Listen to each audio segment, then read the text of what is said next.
बिहार के इतिहास का सबसे बड़ा घोटाला है। 9,000 करोड़ रुपए का घोटाला है। और इसी से समझिए कि कितना बड़ा घोटाला है कि चारा घोटाला 900 करोड़ का था। 926 हाँ, मोटा मोटी 900 करोड़ का, और ये उसका समझिए 10 गुना बड़ा घोटाला है।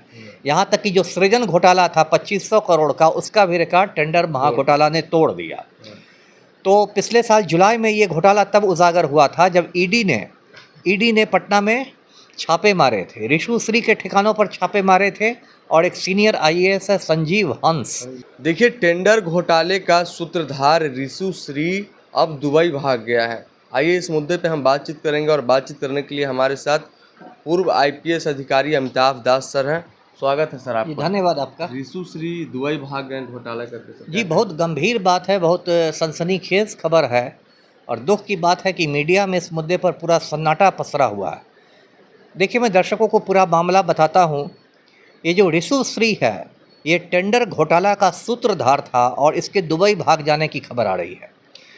पिछले साल जुलाई महीने में टेंडर घोटाला उजागर हुआ था, जो बिहार के इतिहास का सबसे बड़ा घोटाला है।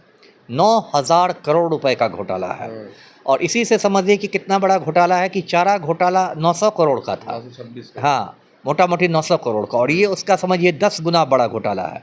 यहाँ तक कि जो सृजन घोटाला था 2500 करोड़ का, उसका भी रिकॉर्ड टेंडर महाघोटाला ने तोड़ दिया। तो पिछले साल जुलाई में ये घोटाला तब उजागर हुआ था जब ईडी ने पटना में छापे मारे थे, रिशु श्री के ठिकानों पर छापे मारे थे, और एक सीनियर आईएएस है संजीव हंस, उसके ठिकानों पर छापे मारे थे। तो संजीव हंस तो अभी बेउर जेल में हवा खा रहा है। और रिशु श्री के खिलाफ ईडी ने गृह विभाग को पत्र लिखा था कि इस पर एफआईआर हो। उसके बाद जो विशेष निगरानी इकाई है बिहार पुलिस की, स्पेशल विजिलेंस यूनिट, दरोगा प्रसाद राय पथ पर उसका कार्यालय है, एसवीयू ने अभी लगभग 1 महीने पहले रिशु श्री पर एफआईआर किया था। और रिशु श्री करता क्या था, मैं आपको बताता हूँ किस तरह से घोटाले किए। ये था एक टुटपुजिया ठेकेदार, लेकिन उसके बाद इसने सत्ता के गलियारों में अपनी पैठ बना ली, और इसकी नेटवर्किंग ज़बरदस्त थी। मतलब इसके बहुत सारे आईएएस अधिकारियों और नेताओं से इसका उठना बैठना था।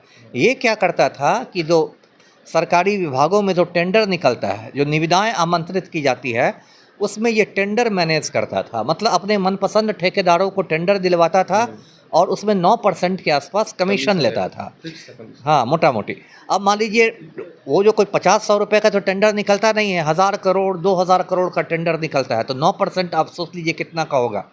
उसके बाद इसने अपनी एक कंपनी भी बना दी थी, रिलायबल नाम था उसका, और ये सैकड़ों करोड़ में खेलने लगा था। इसके पास महंगी गाड़ियों का एक पूरा काफिला था, और एकदम माफिया के रूप में ये काम करता था। तो जब रिशु श्री पर एफआईआर हुआ लगभग 1 महीना पहले, तो पटना में बहुत लोगों की नींद उड़ गई, है ना। लोगों को डर लगने लगा कि इसकी यदि गिरफ्तारी हो गई और इसने सबके मुंह खोल दिए, सबके नाम बता दिए, तो हो सकता है मुख्यमंत्री पलटू राम जेल चले जाएं, और कम से कम 1 दर्जन आईएएस अधिकारी भी जेल जाते।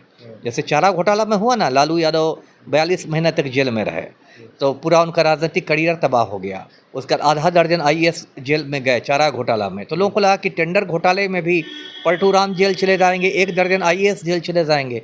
तब मुख्यमंत्री आवास में बैठक हुई कि भाई कैसे रिशु श्री को देश से भगा दिया जाए। तो इसको भगा दिया गया, ये दुबई भाग गया है। दुबई जो है एक छोटा सा देश है, संयुक्त अरब अमीरात, उसी का शहर है, बहुत अमीर शहर है, और दुनिया की सबसे ऊंची इमारत वहीं पर है, बुर्ज खलीफा। तो वहाँ इसको भगा दिया गया। अब ना इसकी गिरफ्तारी होगी, ना उससे पूछताछ होगी। और जो इसका पटना में कारोबार है, वो इसका छोटा भाई है कैप्टन आर्यन सिन्हा। उसने पायलट की ट्रेनिंग ली हुई है, इसलिए खुद को कैप्टन कहता है। कैप्टन आर्यन सिन्हा आजकल वो इसका कारोबार संभाल रहा है।